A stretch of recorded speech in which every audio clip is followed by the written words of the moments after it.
Hello, my name is Dr. Anthony Lembo, and I'm professor of medicine at Harvard Medical School, and I practice at the Beth Israel Deaconess Medical Center in Boston, Massachusetts. And today, as part of the Nancy and Bill Norton Patient Education Series, I'm going to be presenting to you a talk on complementary and alternative therapy for irritable bowel syndrome. Complementary and alternative therapy, otherwise known as CAM, is used is very common in the United States. In fact, approximately 35% of the adult population in the USA has used some form of CAM therapy within the past year. Interestingly, most, around 50%, do not tell their doctors that they're using these therapies for a variety of reasons. One of them seems to be that they think that doctors may not understand or agree with their use of these medications, which is quite interesting because we are very interested in these therapies, and we'll go talking a little bit more about them as time goes on. Its use is more common among younger people than older, women more so than men, those with higher education, those with more severe symptoms, and those with poor satisfaction with standard therapy for their IBS. Now, CAM is based on a holistic approach. It looks at in the idea of CAM medicine, it looks at diseases that result from disturbances based on physical, psychological, and sociological and spiritual levels. The CAM modalities that we'll talk about in upcoming slides are all attempt to restore the balance and facilitate the body's own healing. There are two main categories of CAM, those of natural products, and these are most typically dietary supplements such as herbs, vitamins, minerals, and probiotics, and I'll touch on each of these in the upcoming slides. And there's another form of CAM medicine, which is known as mind-body therapy, and these include yoga, acupuncture, and Tai Chi, among many others that are available. This slide lists even more of the ones that are available. We won't be talking about all of these, but I just wanted to touch base on them. So you can see the number of natural products these are probably the most common that are used for IBS, as well as the number of mind-body treatments that are being used for IBS. In general, the evidence is relatively poor for CAM therapy. Most studies lack well-controlled, large, multi-center trials for their data. So I'm just going to say that now because I won't have to repeat it after each of the following slides that we'll be talking about. So just remember that in general, these are not large, well-conducted trials like we would see in the FDA-approved medications. So let's first talk about prebiotics and probiotics for IBS. So prebiotics are high-fiber foods that act as food for the microflora with the intention to maintain balance of these microorganisms. So in other words, these are foods that we do not absorb, yet they go into your colon where there's multiple bacteria, and the bacteria will digest these foods. The most common are the fructooligosaccharides. These are found in garlic, onion, asparagus, among most of the vegetables and fruits that we eat. And studies have shown with fructooligosaccharides that there is slight improvement over placebo, but the NS means that the studies have not shown statistical significance. So just an FYI, there are other studies, but they're really with other types of oligosaccharides, but not yet showing strong data for them. Probiotics are live microorganisms that promote health benefits. The effects are strain specific. So what that means is that there are specific strains of probiotics that are being studied, and it doesn't mean that all of the probiotics in the same class would have the similar effects. There really should be strain specific. The guidelines that were recently published in the GI associations, the American College of Gastroenterology, the ACG, and the American American GI Association, the AGA, both recommend against the use of probiotics for the treatment of IBS due to the lack of significant studies showing significant difference, in the fact that there are some differences that are found, but really not consistent data as of yet. There are some that I've listed here, including lactobacillus and some bifidobacters that have shown some improvement in IBS. But again, these are not large multi-center trials, but these are probably among the best studies that have been done in IBS. But again, they're not up to the rigor that's considered acceptable for at least for the ACG and the AGA for treatment of IBS. That doesn't mean we don't use them in our clinical practice. Some patients feel very strongly about them, and they have a strong rationale for why they may be helpful. And I don't think there's a lot of harm associated with them, but just remember that there's not a lot of data associated with it. I get a lot of questions on cannabis from patients these days, particularly with regards to its effects on IBS symptoms. We know that THC, which is the active component in marijuana or cannabis, it has an analgesic effect. But unfortunately, there haven't been a lot of studies in IBS specifically. There's one study with 10 IBS patients that found no difference in the threshold for a rectal distension protocol, so the extending a balloon within the rectum using a synthetic THC called dronabinol. But as suggested, that it may not have significant analgesic effects, at least at the doses that were given in this relatively small study. And another small study with 36 IBS with diarrhea patients. These patients were randomized to dronabinol, which is again the THC, a synthetic THC, 2 different doses. And patients underwent a scintigraphy, and that's a method to measure the transit within the GI tract, and also genotyping for some polymorphisms that are involved in the metabolism and in the activity of THC. They found no changes in the transit, but patients that did have one of the polymorphisms did show some delay in transit. So again, not a lot of data. And I wish I had more data for patients to recommend for or against the use of cannabis, but really there's very little information for it. And I think you have to be careful about the long-term side effects, which we don't necessarily have a good understanding of quite yet. Aloe Vera is an old treatment. We know that topically aloe-based gels can improve acne.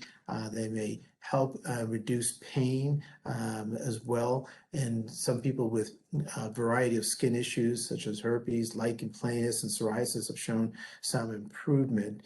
You should know that before 2002, aloe was found in a number of different laxatives, but it was removed from the over-the-counter or the OTC market due to lack of safety data, not of known side effects or complications, but lack of safety data. There's relatively few trials. I was able to find 3 trials in IBS for a total of 236 patients. 1 trial showed some benefit, and 2 trials showed no benefit over placebo with the use of aloe. So really not a lot of data as of yet. And I showed one of the studies shown on the right here, showing some of the differences that may be seen with aloe in this small 4-week trial with it. Some of you may be familiar with Ibero Gas. A number of patients do come into the office with this. This is a combination of a number of different products, as you can see from the list up above. It's including caraway, licorice, lemon balms, etc. And it's been used commonly for a number of different GI disorders, including dyspepsia, which is probably the most common use that we see. You should know that there have been some cases of severe liver toxicity that have been reported with Ibero Gas, so you really do need to be careful about its use with it. There was a trial, a fairly large trial in IBS patients that were randomized to 2 different forms of Ibero Gas, the standard one and then a more unique one, individualized one. And the control was bitter candy tuft as well as placebo as 2 different types of controls. So really a well-conducted trial. And as you can see from the study, if you just look at the IBSS score, which is a severity score for IBS shown on the left-hand side, at day 28, you do start to see some differences with Ibero Gas compared to the placebo and the bittersweet and candy tough, and you can see that at day 28. On the right, you can see some effect on abdominal pain as well. So there is some data to support its use, but again, remember that it has been associated with liver toxicity. Proverine comes from a traditional Chinese medicine.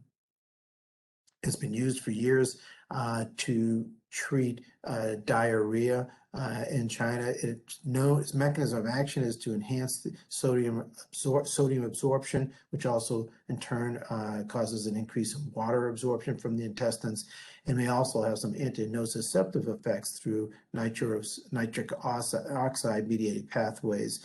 So in a study done in China with IBS with diarrhea patients, you can see here compared to placebo, the study had about 130 patients with it, and you can see that there were statistically significant differences for Proverine after 8 weeks compared to baseline, as well as compared to placebo. So interesting data with this, but there's just not, again, not others. There's not a lot of other studies. Turmeric sometimes comes up in our practice. It's been known to increase GI motility by activating hydrogen-producing bacteria within the colon, and also this formulation that was studied called IQP 101, xanthophin, is a proprietary mixture of anti-inflammatory curcumins, fish oil, as well as peppermint oil. This is probably the best study, and you can see the changes with abdominal pain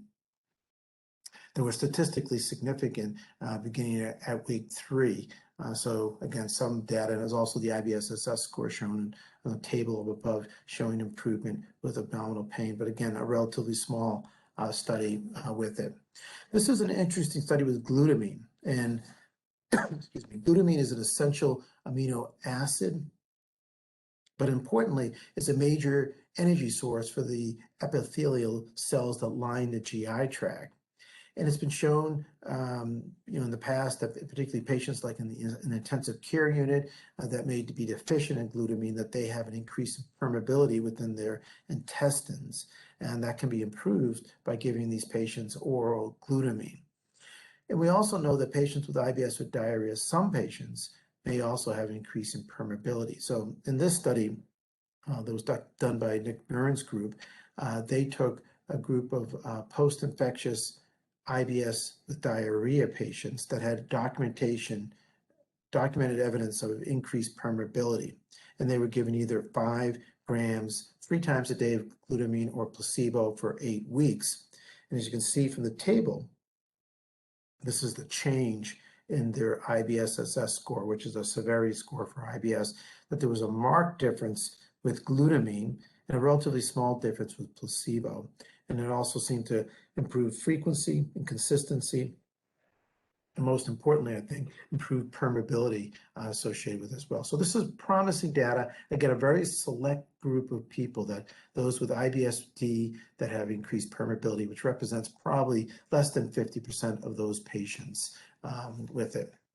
Now, moving on to the mind-body type treatments, acupuncture is a common treatment. It's not only used in China, it's used throughout the world.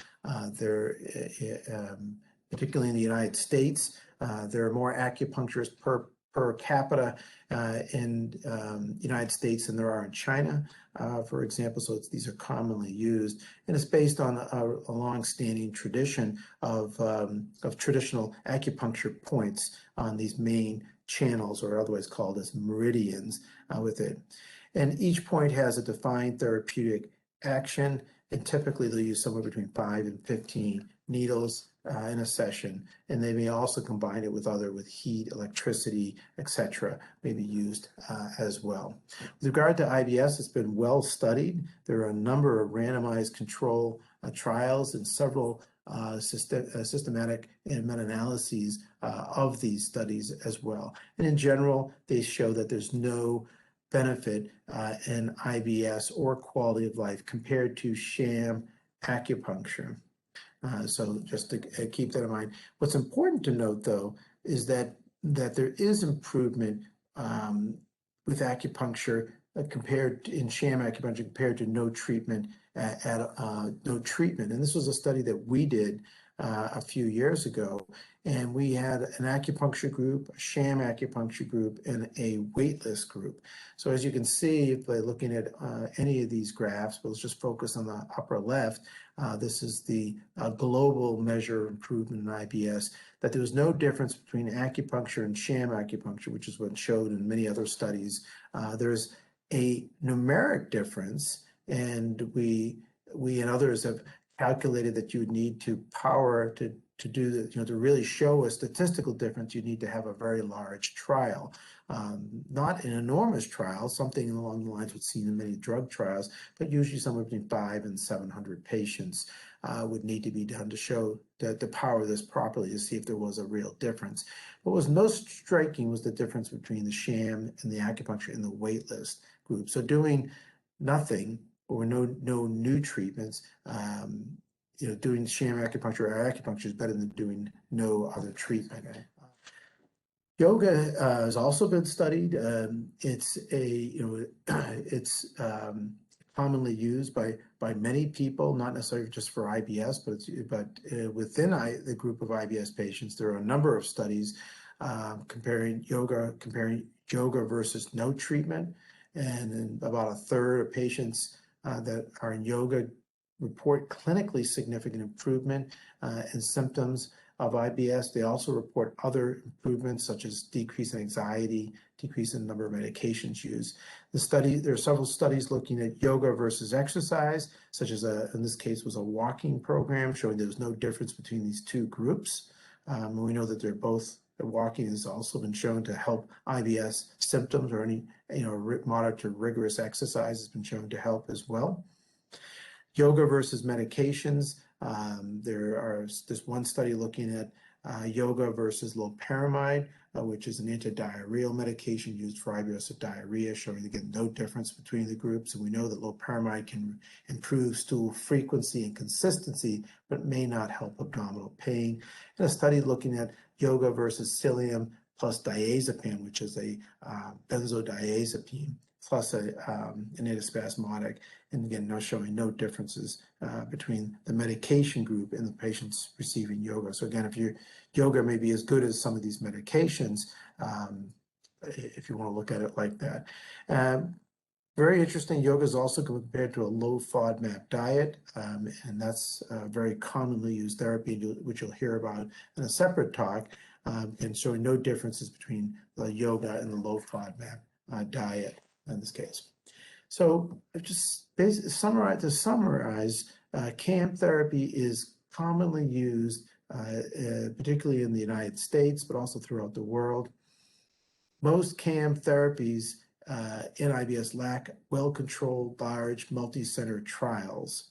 And as I indicated, some of them are also associated with side effects, as I mentioned with Ibero Gas, although not very common. You need to be aware of the potential for that, particularly in the herbs, these medications, the potential side effects.